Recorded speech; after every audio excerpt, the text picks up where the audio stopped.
അവിടെ അവരുടെ കൺമുമ്പിൽ തന്നെ നിന്നെ തീർത്ത് കളയുവാൻ ബന്ധിച്ച ബന്ധനങ്ങളെ അഴിക്കുക മാത്രമല്ല, ബന്ധിച്ചവനെയും കർത്താവ് തൊടും. ഞാൻ രതീഷ്, നിങ്ങളായിരിക്കുന്നത് പ്രൈസർ ഫാമിലിയുടെ പ്രഭാതമനെ എന്ന പ്രതിദിന വചന സന്ദേശത്തിനൊപ്പം. ദാനിയേൽ പ്രവാചകൻ്റെ പുസ്തകം 3-ാം അധ്യായം 22-ാമത്തെ വാക്യം. അവിടെ വിധത്തിൽ രേഖപ്പെടുത്തപ്പെട്ടിരിക്കുന്നു: ചൂള അത്യന്തം ചൂടായിരിക്ക കൊണ്ടും ശദ്രകിനെയും മേശക്കിനെയും അബേദ്നെഗോവയും എടുത്തുകൊണ്ടുപോയ പുരുഷന്മാരെ അഗ്നി ജ്വാല ദഹിപ്പിച്ച് കളഞ്ഞു. ചില മാസങ്ങൾക്ക് മുമ്പ് പ്രൈസർ ഫാമിലിയിലേക്ക് ഒരു സഹോദരി തൻ്റെ പ്രാർത്ഥനാ വിഷയം അറിയിക്കുവാൻ എന്നെ കേൾക്കുന്ന നിങ്ങളിൽ പലരെയും പോലെ വിളിക്കുകയുണ്ടായി. തൻ്റെ 2 മക്കൾ, ഒരാൾ എഞ്ചിനീയറിങ്ങിനും ഒരാൾ മെഡിസിനും പഠിക്കുന്നു. വളരെ നല്ല നിലയിൽ വിദ്യാഭ്യാസം മുൻപോട്ട് പോകുന്നു. പെട്ടെന്ന് അവരുടെ വിദ്യാഭ്യാസത്തിലെ ചില കാലിടർച്ചകൾ ഉണ്ടാകുവാനായിട്ട് തുടങ്ങി. നല്ല പഠിക്കുന്ന, നല്ല താല്പര്യമുള്ള ആ കുഞ്ഞുങ്ങളുടെ ഇഷ്ടത്തിനനുസരിച്ചാണ് അവരുടെ പഠനം, അവരുടെ ഫ്യൂച്ചറൊക്കെ ഡിസൈൻ ചെയ്യപ്പെട്ടത്, അല്ല നിർബന്ധത്താലല്ല. അങ്ങനെ എത്ര നിർബന്ധിച്ചിട്ടും എൻ്റെ മക്കൾ വഴങ്ങുന്നില്ലല്ലോ പാസ്റ്റർ. അവർക്ക് നല്ലത് അതാണ് അല്ലേ സിസ്റ്ററെ? നഴ്സിംഗ് പഠിച്ചാൽ നല്ലതാണ്, നിനക്കതറിയാം, നീ അങ്ങനെയാണ്. അവരിന്ന് സ്വപ്നം കാണുന്നതിനപ്പുറം അവരെ എത്തിക്കുവാൻ നീ സമ്പാദിച്ചത് അങ്ങനെയാണ്. പക്ഷെ അവർക്കത് പറഞ്ഞിട്ട് മനസ്സിലാകുന്നില്ല. മകൾ അല്ലേ, പ്രാർത്ഥിച്ചു തുടങ്ങിക്കോ, അവളോട് കർത്താവ് ഇടപെടുവാൻ പോകുക. ഇനി നിർബന്ധത്താലല്ല, സ്വന്തം ഇഷ്ടത്താൽ അവൾ പഠിക്കുവാൻ പോകുക. യേശുവിൻ നാമത്തിൽ നിങ്ങൾ നിർബന്ധിച്ച്, നല്ലത് നിങ്ങൾക്കറിയാം, നിങ്ങളുടെ മക്കൾക്ക് നല്ലതാണ് എന്ന് നിങ്ങൾക്ക് ബോധ്യമുള്ള ആ കാര്യങ്ങൾ പറഞ്ഞിട്ട് അവർ കേൾക്കുന്നില്ല എന്ന് വിഷമിച്ചായിരിക്കുന്നവർ പ്രാർത്ഥിച്ചു തുടങ്ങിക്കോ, കർത്താവ് പ്രവർത്തിക്കുവാൻ പോകുക. അവരുടെ ഹൃദയങ്ങളോട് ഇടപെടുവാൻ പോകുക. യെസ്, അതങ്ങനെ സംഭവിക്കുന്ന കൃപയ്ക്ക്. സങ്കടപ്പെടേണ്ട സഹോദരി, നീ പറഞ്ഞ കാര്യം നിൻ്റെ ഭർത്താവിനും നിങ്ങളുടെ കുടുംബത്തിനും നല്ലതെന്നറിയാം. പക്ഷേ പുള്ളി ഇപ്പോഴും കയ്യാലപ്പുറത്ത് തേങ്ങ പോലെ ഇരിക്കുക. നോ, പുള്ളി പോവും. കർത്താവ് വഴിയും തുറക്കും. ദൈവപ്രവൃത്തി വെളിപ്പെടുവാൻ പോകുക. ആ രാജ്യത്തിലെ നന്മ. യെസ്, നിങ്ങളുടെ ഒത്തിരി നാളുകളായുള്ള കാത്തിരിപ്പിന് അറുതി വരുവാൻ, നീ കണ്ട സ്വപ്നങ്ങളിലേക്ക് എത്തുവാൻ തക്കവണ്ണം നിൻ്റെ ഭവനത്തിനകത്തേക്ക്, നിൻ്റെ കരങ്ങളിൽ, നിൻ്റെ അക്കൗണ്ടിലേക്ക് അത് വരുവാൻ പോകുക. Thank you lord. ആമേൻ. അപ്പോൾ പെട്ടെന്ന് ആ കുഞ്ഞുങ്ങളുടെ ജീവിതത്തിൽ പഠനത്തിൽ വലിയ പ്രശ്നങ്ങൾ വരുവാനായിട്ട് തുടങ്ങി. സ്വാഭാവികമായിട്ടും ഫാമിലി ഒന്ന് ആടിപ്പോയി. നല്ല പഠിക്കുന്ന പിള്ളേരാണ്. അവരുടെ പഠനത്തിൻ്റെ ഏകദേശം ക്ലൈമാക്സോട് അടുക്കുന്ന സമയമാണ്. മീൻസ് അവർ അടുത്ത് ആ പഠനം കൊണ്ട് ജീവിക്കേണ്ട സമയം വരുമ്പോഴാണ് ഈ പ്രശ്നങ്ങളാവുന്നത്. ഒരുപാട് ദിവസം അവർ പഠനത്തെ ഒന്ന് മെച്ചപ്പെടുത്താൻ വേണ്ടി ശ്രമിച്ചു, ട്യൂഷൻ ആഡ് ചെയ്തു തുടങ്ങി. പക്ഷെ പറ്റുന്നില്ല. പെട്ടെന്ന് തുടർ എക്സാമുകളിൽ പരാജയം വരാനിട്ട് തുടങ്ങി. ഈ പിള്ളേർ തന്നെ അവസാനം പറയാൻ തുടങ്ങി, ഞങ്ങൾക്ക് പറ്റത്തില്ല. ഏറ്റവും അവരെ സങ്കടപ്പെടുത്തി കളഞ്ഞത് പ്രഷർ ഫാമിലിയിലേക്ക് വിളിക്കുവാനുണ്ടായ സാഹചര്യം, ഈ മോൻ എഞ്ചിനീയറിംഗ് പഠിച്ചുകൊണ്ടിരുന്ന മോൻ ഫൈനൽ ഇയറാണ്. എക്സാം എഴുതി 2-3 എക്സാം പരാജയപ്പെട്ടു. അതുകൊണ്ട് ഇനി പോകുന്നില്ല എന്ന് പറഞ്ഞിട്ട് ഒരു ടെലഫോൺ കമ്പനിയുടെ സിം വിൽക്കുന്ന ജോലിക്ക് പോകാൻ വേണ്ടി ഇറങ്ങുന്നു. ജോലി മോശമെന്ന അല്ല ഞാൻ പറയുന്നത്. പക്ഷെ ഒരു എഞ്ചിനീയർ ആകാൻ വേണ്ടി പഠിച്ചൊരു കുഞ്ഞ് അങ്ങനെ പോകുമ്പോൾ ആ മാതാപിതാക്കളുടെ അവസ്ഥയെന്ന് ചിന്തിച്ച് നോക്കിയല്ലേ? നിന്നെ പോലെ തന്നെ നീ എവിടെ എത്തണമെന്ന് ആഗ്രഹിച്ചതാണ്. പക്ഷേ ഇന്ന് അങ്ങനെ ഒന്നും എത്താതെ സാധാരണ ജോലി ചെയ്ത് നടക്കുന്ന നിൻ്റെ മകനെക്കുറിച്ച് ഓർത്ത്, മകളെക്കുറിച്ച് ഓർത്ത് വല്ലാത്ത സങ്കടത്തിലായിരിക്കുന്നു. കേൾക്ക്, നീ സ്വപ്നം കണ്ട അതേ സ്ഥാനങ്ങളിലേക്ക്, അതേ തൊഴിലുകളിലേക്ക്, അതുപോലുള്ള അനുഗ്രഹിക്കപ്പെട്ട അനുഭവങ്ങളിലേക്ക് എൻ്റെ കർത്താവ് നിൻ്റെ തലമുറകളെ കരം പിടിച്ചു നടത്തുവാൻ പോകുന്നു. ആമേൻ. നിങ്ങൾ അവിധത്തിലെത്തുവാൻ പോകുന്നു. യെസ്. അപ്പോൾ സ്വാഭാവികമായിട്ട് ചോദ്യം ഉണ്ടാവുമല്ലോ, മക്കളാണെങ്കിലും ഒക്കെ ഞങ്ങൾക്ക് അങ്ങനെ ആയിത്തീരുവാനുള്ള കാരണമുണ്ട്. അതേക്കുറിച്ച് പറയാം. അപ്പോൾ പ്രൈസർ ഫാമിലിയിലേക്ക് വിളിക്കുന്നു. നമ്മൾ പ്രാർത്ഥിക്കുവാനായിട്ട് പ്രാർത്ഥിച്ചു തുടങ്ങിയപ്പോൾ തന്നെ ദൈവത്തിൻ്റെ പരിശുദ്ധാത്മാവ് വെളിപ്പെടുത്തി അവരുടെ തലമുറകളുടെ വിദ്യാഭ്യാസം ബന്ധിക്കപ്പെട്ടിരിക്കുന്നു.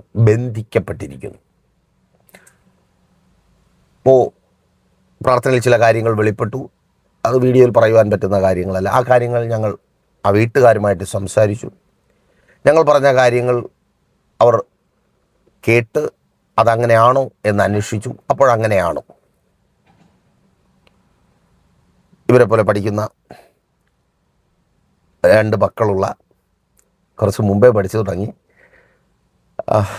2 മക്കളുള്ള ഒരു വീട്ടിൽ നിന്നുള്ള ഒരു ത്രെഡ്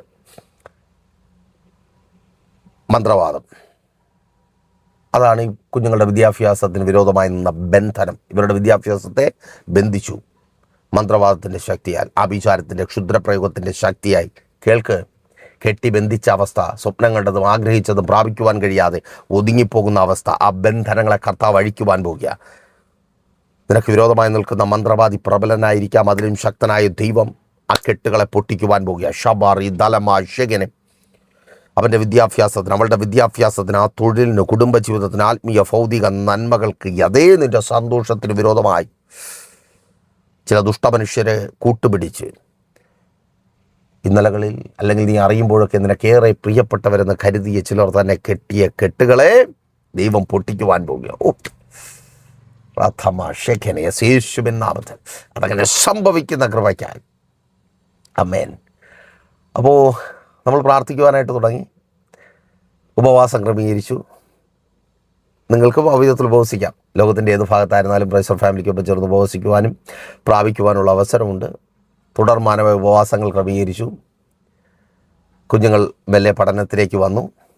അവർ ആ പഠനം മെച്ചപ്പെട്ട് ഇപ്പോൾ പൂർത്തീകരണത്തിലേക്ക് എത്തുന്നു. പക്ഷേ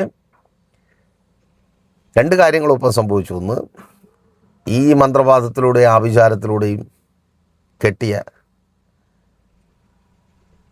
ആ കെട്ടുകളെ ദൈവം പൊട്ടിച്ചു. ഒന്ന്. രണ്ട്, ആ മന്ത്രവാദിയെ ഓട്ടിച്ചു ആ ദേശത്ത് നിന്ന്. ആമേൻ.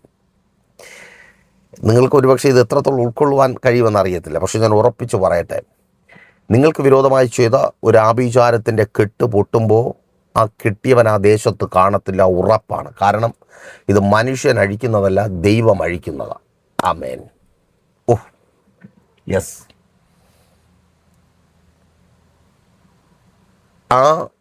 ആരാണോ ഈ പിള്ളേർ പഠിത്തം പൂർത്തിയാക്കരുതെന്ന് പറഞ്ഞ് പണി കൊടുത്തത്, അവരുടെ പിള്ളേർ തന്നെ ഇനി അതിലൊരു പെൺകുട്ടി ഇനി പഠിച്ച് ബുദ്ധിമുട്ടണ്ട എന്ന് പറഞ്ഞ് സ്വന്തമായി സ്വന്തം ഇഷ്ടപ്രകാരം ഒരു വിവാഹമൊക്കെ കണ്ടെത്തി അങ്ങനെ പോയി. അതേക്കുറിച്ച് കൂടുതലായിട്ട് പറയുന്നില്ല. നോക്കൂ, ദൈവം ചില കെട്ടുകളെ അഴിക്കും. ഇവിടെ ശദ്രക് മേശക് അബേദ്നെഗോ എന്ന 3 യഹൂദ ബാലന്മാർ എരിയുന്ന തീച്ചൂളയ്ക്കകത്തിടുവാൻ കൽപ്പന പുറപ്പെടുവിക്കപ്പെടുകയാണ് രാജാവിൽ നിന്ന്. അതിന് കാരണമായി തീർന്നത് അവിടുത്തെ പ്രഭുക്കന്മാരും കുറേ വായിൽ നോക്കികളും. അവരെല്ലാവരും കൂടെ രാജാവിനെ എരികേറ്റി. അവർ ഒരു സമയത്ത് ഈ യഹൂദ ബാലന്മാർ മുഖാന്തരം ഇവരുടെ കൂട്ടത്തിൽ 4-ാമനായ ഒരുവൻ കൂടെ ഉണ്ട്. അവൻ്റെ പേര് ദാനിയേൽ എന്നാണ്. 2-ാം അധ്യായമൊക്കെ നിങ്ങൾ വായിക്കുമ്പോൾ ദാനിയേൽ പ്രവാചകൻ്റെ പുസ്തകം നിങ്ങൾക്ക് മനസ്സിലാക്കുവാൻ കഴിയും. അവന്മാരുടെ തല പോകാതിരുന്നത് ഈ പിള്ളേർക്ക് ദൈവഭയം ഉണ്ടായിരുന്നത് കൊണ്ടാണ്. ഇന്ന് ആഭിചാരങ്ങളും ക്ഷുദ്രപ്രയോഗങ്ങളും ഒക്കെ ചെയ്ത് നടക്കുന്ന, നേർച്ച കാഴ്ചകളിട്ട് നിങ്ങളെ തകർത്ത് കളയുവാൻ മണ്ണ് വാരി എറിഞ്ഞ് ശപിച്ച് നടക്കുന്ന, യെസ്, സങ്കടം, ആ ശാപം ഫലിക്കുമോ പാസ്റ്റർ, അതുപോലെ എൻ്റെ കുടുംബം തകർന്നു പോകും. നോ, എൻ്റെ കുടുംബജീവിതത്തിന് വിരോധമായി വീശിയെറിയപ്പെട്ട ശാപവാക്കുകളോടെ വന്നു വീഴപ്പെട്ട വസ്തുക്കൾ തീയിങ്കൽ മെഴുകുരുകി മാറുന്നത് പോലെ, കാറ്റത്ത് പുക പാറിപ്പോകുന്നത് പോലെ അത് മാറിപ്പോകുക. യെസ്. ധലമാശകനെ യേശുവിൻ നാമത്തിൽ അതങ്ങനെ സംഭവിക്കുന്ന ആ കെട്ട് പൊട്ടുക. അമ്മൻ കെട്ട് പൊട്ടുമ്പോൾ നീ പഴയതിനേക്കാൾ സന്തോഷത്തോടെ നിൻ്റെ ഭർത്താവിനൊപ്പം മക്കൾക്കൊപ്പം ജീവിക്കും. ഒരിക്കൽ കൂടി പഴയതിനേക്കാൾ. അമ്മേൻ. കെട്ട് പൊട്ടണം, എങ്കിലേ ഇനി ആ സ്ഥാപനം മുൻപോട്ട് പോയിട്ട് കാര്യമുള്ളൂ. അല്ലെങ്കിൽ വെറുതെ കടത്തിന് മേൽ കടം കയറി. പലപ്പോഴും നമ്മൾ ചിന്തിക്കുന്നതാ, എന്തിനാ, ആരാ, ഇതിൻ്റെയൊക്കെ ആവശ്യം അവർക്ക് എന്താ? നിങ്ങൾ ദാനിയേൽ പ്രവാചകൻ്റെ പുസ്തകം വായിച്ചു നോക്കിയാൽ നിങ്ങൾക്കും ഇതേ ചോദ്യങ്ങളുണ്ടാകാം. ഇവരെ കൊണ്ട് ആർക്കെന്താ ദോഷം? ഒരു ദോഷവുമില്ല. പക്ഷേ ഗുണം ഉണ്ടായിട്ടുണ്ട്. ജീവൻ തന്നെ തിരിച്ചു കിട്ടിയത് ഇവന്മാർ മുഖാന്തരം. പക്ഷെ അവരെ കൊല്ലുക, അവരെ നശിപ്പിക്കുക, ഇതായിരുന്നു പിശാചിൻ്റെ പദ്ധതി. ഇന്നലകളിൽ സഹായിച്ചിട്ടൊക്കെ ഉള്ളവർ തന്നെയാണ്, നിങ്ങളുടെ സഹായങ്ങൾ സ്വീകരിച്ചിട്ടൊക്കെ ഉള്ളവർ തന്നെയാണ്. സിമ്പിളാണ്. കാരണം അസൂയയാണ്. ആമേൻ. അതെ, അസൂയ. ചില അസൂയാലുക്കൾ അവരുടെ അസൂയ നിമിത്തം നിൻ്റെ കുടുംബത്തെ തകർക്കുവാൻ, അവിടെ നീ ഒരു ഭവനം പണിത് സന്തോഷമായി ജീവിക്കരുതെന്ന് ഓടിക്കുവാൻ, ദേശത്തിൽ നിന്ന് ഓടിക്കുവാൻ തക്കവണ്ണം. ബ്രദർ, പ്രാർത്ഥിച്ചു തുടങ്ങ്. സിസ്റ്ററെ, പ്രാർത്ഥിച്ചു തുടങ്ങ്. ആ ദേശം നിൻ്റെ സാക്ഷ്യത്തിൻ്റെ ദേശമാണ്. അവരോടാൻ റെഡി ആയിക്കൊള്ളട്ടെ. നീ വെയിറ്റ് ചെയ്യ്. കോണ്ടാക്ട് ചെയ്തോ. അവരോടിക്കൊള്ളട്ടെ, നീ കോണ്ടാക്ട് ചെയ്യ്. നമുക്ക് പ്രാർത്ഥിക്കാം, ഉപവസിക്കാം. അവരോടിക്കോട്ടെ. ആ ദേശം നിൻ്റേതാണ്, നിൻ്റെ സാക്ഷ്യത്തിൻ്റേതാണ്. ആ ദേശം നിൻ്റെ ജീവിതത്തിൽ ദൈവം പ്രവർത്തിച്ച പ്രവൃത്തിയെ അനേകർ വർണ്ണിക്കുവാനുള്ളതാണ്. ആമേൻ. അവിധത്തിൽ അസൂയ കൊണ്ട് കെട്ടിയ കെട്ടുകൾ ആത്മീയ ജീവിതത്തിന് വിരോധമായി, പ്രാർത്ഥനാ ജീവിതത്തിന് വിരോധമായി, നന്മകൾക്ക് വിരോധമായി, സന്തോഷങ്ങൾക്ക് വിരോധമായി, അനുഗ്രഹങ്ങൾക്ക് വിരോധമായി അനുവദിക്കത്തില്ല എന്ന്, നല്ലത് പ്രാപിക്കുവാനോ നല്ലത് കണ്ടെത്തുവാനോ അനുവദിക്കത്തില്ല എന്ന് കെട്ടിയ കെട്ട്. സ്നേഹത്തോടെ സന്തോഷമായി ഒരുമിച്ച് മക്കൾ കുടുംബം ഒരുമിച്ച് പോകുവാൻ അനുവദിക്കത്തില്ല. ആ സന്തോഷം നീ അനുഭവിക്കരുതെന്ന്. ചിലരുടെ വാക്കുകൾ അങ്ങനെ, ഇത്രയൊക്കെ നിനക്കുണ്ട്, അത് മതി, ഇനി മക്കളുടെ സന്തോഷം കൂടെ വേണ്ട, അല്ലെങ്കിൽ ഇനി ഈ സന്തോഷം കൂടെ വേണ്ട, ഇങ്ങനെ ഒരു നന്മ കൂടെ വേണ്ട, അങ്ങനെ ഒരു ബിസിനസ്, അടുത്തൊരു ഇത് വേണ്ട, അല്ലെങ്കിൽ അടുത്തൊരു വിശാലത വേണ്ട. അവരങ്ങ് തീരുമാനിച്ചിട്ട് ആ തീരുമാനത്തെ ശരിയാക്കുവാൻ തക്കവണ്ണം മന്ത്രവാദികളുടെ അടുക്കലേക്ക് ഓടുക, ആ വിചാരകന്മാരുടെ അടുക്കലേക്ക് ഓടുക. അമ്മേ, നീ പ്രാർത്ഥിക്കുവാൻ ഉപവസിക്കുവാൻ റെഡിയാവുക. ഇവർ ഓടിയിട്ട് ചമ്മി തിരിച്ചു വരാൻ പോകുന്നത് നീ കാണുവാൻ പോകുക. താങ്കിലോട്. അപ്പോൾ ഈ ബന്ധിച്ചെടുത്തുകൊണ്ട് പോയ ശത്രുഘ്നെയും മേശക്കിനെയും അബേദ്നെഗോവിനെയും ബന്ധിച്ചെടുത്തുകൊണ്ട് പോയവന്മാർ തീയുടെ ചൂട് കൊണ്ട് ദഹിച്ചു പോയി. അപ്പോൾ ഈ മന്ത്രവാദാഭിചാരം എന്ന് പറഞ്ഞാൽ ചില്ലറ കളിയൊന്നുമല്ല കേട്ടോ. നമ്മളിൽ പലർക്കും ഇപ്പോഴും കാര്യം മനസ്സിലായിട്ടില്ല, അതുകൊണ്ട് ആ കരച്ചിലിനൊരു കുറവുമില്ലാത്തത്. നമ്മളിപ്പോഴും എല്ലാം തികഞ്ഞവരെന്ന് പറഞ്ഞ് നടക്കുക, നമുക്ക് ഇതൊന്നുമില്ല. ആമേൻ. സ്തോത്രം. നമ്മളെ ആരൊക്കെ മൂഢസ്വർഗത്തിലാക്കിയിരിക്കുന്നു. സ്തോത്രം. ശാപം ഉണ്ടെന്ന് പറഞ്ഞാൽ നമ്മൾ മന്ത്രവാദം എന്ന് പറയുന്നു, ആഭിചാരം എന്ന് പറഞ്ഞു. ആമേൻ. അതിൻ്റെ കാരണം പറയുന്നത് എന്താ? യേശു കാൽവരിയിൽ മരിച്ചല്ലോ, അതുകൊണ്ട് ഇതെല്ലാം പോയി. അങ്ങനെയാണോ? യെശയ്യാ പ്രവാചകൻ്റെ പുസ്തകത്തിലും അപ്പോസ്തലനായ പത്രോസും പറയുന്ന ഒരു കാര്യമുണ്ട്. അവൻ്റെ അടിപ്പിണറിനാൽ നമുക്ക് സൗഖ്യം വന്നു. യേശുവിൻ്റെ അടിപ്പിണറിനാൽ നമുക്ക് സൗഖ്യം വന്നു. അതിനർത്ഥം 2000 വർഷത്തിന് ശേഷം ആർക്കും അസുഖം വന്നില്ലെന്നാണോ? അല്ലെങ്കിൽ യേശു കാൽവരി ക്രൂശിൽ മരിച്ചുകൊണ്ട് അസുഖം വന്നില്ലെന്നാണോ? അല്ല. വിശ്വസിക്കുന്നവർക്ക് ആ സൗഖ്യമുണ്ടാകും. അതിനർത്ഥം രോഗമുണ്ട്. രോഗമില്ലാത്തത് നിത്യതയിലെത്തുമ്പോഴാണ്. നീതി സൂര്യൻ നമുക്ക് വെളിച്ചമായിരിക്കുന്ന ആ സമയത്ത് അതുവരെ രോഗമുണ്ട്. നമുക്ക് ജാതികൾക്ക് പിന്നെ ഈ രോഗമുണ്ട്. അപ്പോൾ തിരിച്ചറിയുക, പറ്റിക്കപ്പെടരുത്. നീ ബന്ധിക്കപ്പെട്ടിരിക്കുന്നു. നിനക്കിപ്പോഴും അത് പ്രാപിക്കുവാൻ കഴിയുന്നില്ല എങ്കിൽ, നീ സ്വപ്നം കണ്ട് കടന്നുപോയി ഇത്രയൊക്കെ അധ്വാനിച്ചിട്ടും സ്വന്തം ഭവനമെന്ന വാക്തത്വത്തിലേക്ക് എത്തുവാൻ കഴിയുന്നില്ലെങ്കിൽ, മക്കളെ ആഗ്രഹിച്ച നിലവാരത്തിലേക്ക് എത്തിക്കുവാൻ കഴിയുന്നില്ലെങ്കിൽ, ആ ബിസിനസ് ആഗ്രഹിക്കുന്ന നിലവാരത്തിലേക്ക് ഒരു ഉയർച്ച അതിൽ കാണുവാൻ കഴിയുന്നില്ല എങ്കിൽ, നിൻ്റെ ആത്മീയ ജീവിതത്തിന്, നിൻ്റെ ഭൗതിക ജീവിതത്തിന്, നിൻ്റെ ശുശ്രൂഷ ജീവിതത്തിന് ഒരു മുന്നേറ്റമില്ല എങ്കിൽ ബന്ധിക്കപ്പെട്ടിരിക്കുന്നു. ബന്ധനത്തെ അഴിക്കുവാൻ റെഡിയാണോ? കോണ്ടാക്ട് ചെയ്തോ. ഉപവസിക്കാം, ബന്ധനമഴിയും. കൂടുതൽ വിവരങ്ങൾ അറിയിക്കാം, കോൺടാക്ട് ചെയ്താൽ മതി. നിങ്ങൾ ലോകത്തിൻ്റെ ഏത് ഭാഗത്താണെങ്കിലും പ്രൈസർ ഫാമിലിക്കൊപ്പം ചേർന്ന് ഉപവസിക്കുവാനുള്ള അവസരം ഉണ്ട്. പ്രാർത്ഥന വിഷയങ്ങൾ അറിയിക്കുന്ന കാര്യം മറക്കണ്ട. എല്ലാ ദിവസങ്ങളും പ്രൈസർ ഫാമിലിക്കൊപ്പം വചന ശുശ്രൂഷയ്ക്കൊപ്പം ആയിരിക്കുവാൻ നിങ്ങൾക്ക് അവസരമുണ്ട്. പ്രൈസർ ഫാമിലി ഗ്ലോബൽ എന്ന നമ്മുടെ യൂട്യൂബ് ചാനലിലൂടെയും ഫേസ്ബുക്ക് പേജിലൂടെയും. വെള്ളിയാഴ്ചയും ഞായറാഴ്ചയും സഭയുടെ മീറ്റിങ്ങുകളുണ്ട്. ഞായറാഴ്ച രാവിലെ 10 മണി മുതൽ വിശുദ്ധ സഭാരാധന തിരുവനന്തപുരം ജില്ലയിൽ വെള്ളയാണി കാർഷിക കോളേജിന് സമീപം Kakkamoola Chamavila praise church family worship സെൻറ്ററിൽ വെച്ച് കടന്നു നോക്ക്. വളരെ അനുഗ്രഹിക്കപ്പെട്ട ഒരു ആരാധനയുടെ അനുഭവം നിങ്ങൾക്ക് ലഭിക്കും. വിടുതൽ പ്രാപിക്കുവാൻ ഉതകും വിധത്തിൽ. കണ്ണടച്ചോ. വിശ്വസ്ത കർത്താവേ നല്ല ദൈവമേ, ഒപ്പമായിരിക്കുന്ന ജനത്തെ അങ്ങയുടെ കരങ്ങളിൽ ഏൽപ്പിച്ച് അടിയൻ പ്രാർത്ഥിക്കുന്നു. യേശുവേ, പല നിലകളിൽ ബന്ധിക്കപ്പെട്ടവരായി, അസൂയാലുക്കളാൽ ബന്ധിക്കപ്പെട്ട്, മന്ത്രവാദികളുടെ ശക്തിയാൽ, ആഭിചാരങ്ങളുടെ ശക്തിയാൽ ബന്ധിക്കപ്പെട്ടവരുടെ ബന്ധനങ്ങളെ സ്വർഗ്ഗമങ്ങ് അഴിക്കണമേ കർത്താവേ. ഇവർ ഇതുവരെ അറിയാതെ ആ കെട്ടുകളും ചുമന്ന് ഭാരപ്പെട്ടു, ഒതുക്കപ്പെട്ടു. ഇനി ആരാണ് ബന്ധിച്ചതെന്ന് അറിയുവാൻ തക്കവണ്ണം ഇവർ വെന്തുരുകിയ ആ തീയിൽ അവർ വീഴുന്നത് കാണുവാൻ സ്വർഗമങ്ങ് അവസരം നൽകണമേ. റബ്ബലാശകനെ, ദേശത്തിലെ മന്ത്രവാദികളും ആഭിചാരകന്മാരും ഓടിപ്പോകട്ടെ. ഇവരുടെ തൊഴിൽ മേഖലകളെ സ്വർഗമങ്ങ് അനുഗ്രഹിക്കണമേ. തൊഴിൽ മേഖലയ്ക്ക് വിരോധമായ എല്ലാ വെല്ലുവിളികളുമായിട്ട് പുതിയ ജോലികൾ ലഭിക്കട്ടെ. ജോലി സംബന്ധമായ പ്രതിസന്ധികൾ, വെല്ലുവിളികൾ നീങ്ങിപ്പോകട്ടെ. തൊഴിൽ തടസ്സങ്ങൾ മാറട്ടെ. അനുഗ്രഹിക്കപ്പെട്ട തൊഴിൽ അനുഭവങ്ങളെ നൽകി മാനിക്കണമേ. ഇതുവരുടെ അത്ഭുതത്തിൻ്റെ ദൈവപ്രവൃത്തിയുടെ ദിവസമായി തീരട്ടെ. സ്വർഗം കൂടിയിരിക്കും. അങ്ങനെ നാമത്വത്തിനായി സ്വർഗം പ്രവർത്തിക്കും. യേശപ്പാ, താങ്ക് യു ലോർഡ്. അങ്ങ് മാനിക്കപ്പാ, അങ്ങ് അത്ഭുതം പ്രവർത്തിക്കണമേ. കൂടിരിക്കപ്പാ. രോഗികളെ അങ്ങയുടെ കരങ്ങളിൽ ഏൽപ്പിക്കുന്ന സ്വർഗ്ഗം അങ്ങ് സൗഖ്യമാക്കണമേ. എല്ലാ രോഗബന്ധങ്ങളുമായിട്ട് രോഗാത്മാവ് വിട്ട് മാറട്ടെ. തലമുറകൾ അനുഗ്രഹിക്കപ്പെട്ടത് അവരുടെ ഭാവി മുൻപോട്ടുള്ള ജീവിതം അനുഗ്രഹമായി തീരട്ടെ. വിദ്യാഭ്യാസത്തിന് പൂർത്തീകരണം ഉണ്ടാകട്ടെ. അവർ പ്രാപിക്കേണ്ടത് പ്രാപിക്കുവാൻ തക്കവണ്ണം സ്വർഗം സഹായിക്കണം.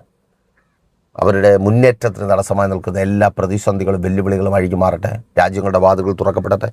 വിദേശ നന്മകൾ ഭവനത്തിലേക്ക് കടന്നു വരട്ടെ. PR ലഭിക്കട്ടെ. വർക്ക് പെർമിറ്റുകൾ ലഭിക്കട്ടെ. വിസകൾ സ്റ്റാമ്പ് ചെയ്ത് കിട്ടട്ടെ. വിസ തടസ്സങ്ങൾ മാറട്ടെ. ഇവരുടെ തൊഴിൽ ദിനങ്ങൾ അനുഗ്രഹിക്കപ്പെടട്ടെ. അങ്ങയുടെ നാമത്തിൽ ഇവർ അനുഗ്രഹിക്കപ്പെട്ടത്. ശുശ്രൂഷകന്മാർ അനുഗ്രഹിക്കപ്പെട്ട. ബിസിനസ്സുകൾ ചെയ്യുന്നവർ അനുഗ്രഹിക്കപ്പെട്ടത്. വലുതും ചെറുതുമായ എല്ലാ ബിസിനസ്സുകളെയും ഞങ്ങൾ അനുഗ്രഹിച്ചു പ്രാർത്ഥിക്കുന്ന കർത്താവ് അങ്ങ് കൂടിയിരിക്കും. വലിയ ദൈവപ്രവൃത്തി വെളിപ്പെടും. പ്രാർത്ഥനയുടെ കൃപയ്ക്കായി സ്തുതിക്കുന്നു യേശുവിൻ നാമത്തിൽ തന്നെ. ആമേൻ. അപ്പോൾ മറക്കാൻ നിങ്ങളുടെ വലിയ അഭിപ്രായങ്ങളും നിർദ്ദേശങ്ങളും ഞങ്ങളെ അറിയിക്കുക മാത്രമല്ല, നിങ്ങളും പ്രൈസർ ഫാമിലിക്കൊപ്പം ചേർന്ന് നിൽക്കുക. നിങ്ങളുടെ പ്രിയപ്പെട്ടവരെയും ചേർത്ത് നിർത്തുക. നമുക്ക് ഒരുമിച്ച് പ്രാർത്ഥിക്കാം, ഉപവസിക്കാം, പ്രാപിക്കാം. എന്നാൽ നാളെ ദൈവം വെച്ചാൽ നമ്മളിപ്പോൾ ഒരുമിച്ചായിരുന്നു കേട്ടനുഗ്രഹം പ്രാപിച്ച പ്രൈസർ ഫാമിലിയുടെ പ്രഭാതമല്ല എന്ന പ്രതിദിന വചന സന്ദേശത്തിനൊപ്പം നമ്മൾ ഒരുമിച്ച് തന്നെ ആയിരിക്കും. അതുവരെയും പ്രിയർ, ഹാവ് എ നൈസ് ഡേ. പ്രേഷ്യർ ഫാമിലി ഗ്ലോബൽ മിനിസ്ട്രിയുടെ വിശുദ്ധ സഭാരാധന എല്ലാ ഞായറാഴ്ചയും രാവിലെ 10 മണി മുതലും എല്ലാ വെള്ളിയാഴ്ചകളിലും ഉപവാസവും ഓൺലൈൻ മധ്യസ്ഥ പ്രാർത്ഥനയും രാവിലെ 11 മണി മുതലും ഞങ്ങൾ നിങ്ങൾക്കായി ലൈവിൽ പ്രാർത്ഥിക്കുന്നു. നിങ്ങളുടെ പ്രാർത്ഥനാ വിഷയങ്ങൾ കമന്റ് ചെയ്യുക. പ്രേഷ്യർ ഫാമിലി ഗ്ലോബൽ എന്ന നമ്മുടെ യൂട്യൂബ് ചാനലിലൂടെ നിങ്ങൾ ലോകത്തിന്റെ ഏത് ഭാഗത്തായിരുന്നാലും ഞങ്ങൾക്കൊപ്പം ചേർന്ന് പ്രാർത്ഥിക്കുവാനും ആരാധിക്കുവാനും അവസരമുണ്ട്. നേരിട്ട് ആരാധനയിൽ പങ്കെടുക്കുവാനും വിടുതൽ പ്രാപിക്കുവാനും ആഗ്രഹിക്കുന്നവർ ഞായറാഴ്ച രാവിലെ കാർഷിക കോളേജിനടുത്ത് കാക്കാമുല ചാമ്പവിളയിലെ പ്രേഷ്യർ ഫാമിലി വർഷിപ്പ് സെന്ററിലേക്കും നിങ്ങളുടേതായ ഒരു വിഷയത്തിനു വേണ്ടി പ്രാർത്ഥിക്കുവാനും കൗൺസിലിംഗിനുമായി സ്ക്രീനിൽ കാണുന്ന നമ്പറിൽ കോൺടാക്ട് ചെയ്യുക. നിങ്ങൾക്കും ഈ പ്രോഗ്രാം സ്പോൺസർ ചെയ്യുവാനും കർത്താവായ യേശുക്രിസ്തുവിന്റെ സുവിശേഷം അനേകരിലേക്ക് എത്തിക്കുവാനും അവസരമുണ്ട്. പ്രാർത്ഥനയോടെ വിളിക്കുക. ആമേൻ.